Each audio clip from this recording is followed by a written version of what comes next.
پتھر میرے لئی موم بندا نظر آ رہا ہے۔ ماں آمینہ فرما رہی نے او وقت قریب آ گیا، رب نے اپنے محبوب نو دنیا تے بھیجن دا فیصلہ کر لیا۔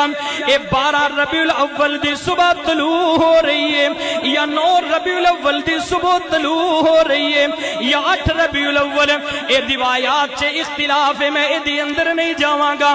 جیڑی بھی تاریخ ہے اے صبح طلوع ہو رہی ہے، صبح صادق دا وقت ہے۔ رب نے دنیا دے سورج نو کیا اج تو ذرا ٹھہر جانا، اج میں نبوت دے سورج نو طلوع کرن والا، تیرے طلوع ہون تو بعد دنیا تے روشن ہو جاندی ہے، لیکن شرک تے نہیں نہ مکدا، تیرے طلوع ہون تو بعد اے دنیا تے روشن ہو جاندی ہے، لیکن کفر تے نہیں نہ مٹدا۔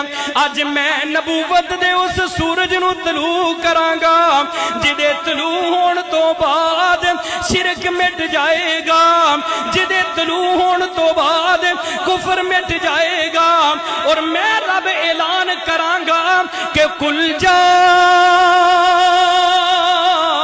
الحق وزهق الباطل ان الباطل کان زہوقا، حق آ گیا ہے، باطل مٹ چکیا ہے۔ اللہ فرمانے حق میرا نبی ہے، حق میرا نبی ہے، میرے نبی دی آمد دی برکت دے نال کسرا دے محل دے کنگرے زمین تے ڈگ پے نے، بت کدیاں دی اندر آتش فساں ظاہر ہو رہی ہے، بت جناب سر سجدے دی اندر رکھ رہے نے۔ رب کائنات نو دس رہا ہے کہ بس ہن بتاں دی پرستش نہیں ہوئے گی، ہن فقط رب العالمین دی عبادت ہوئے گی۔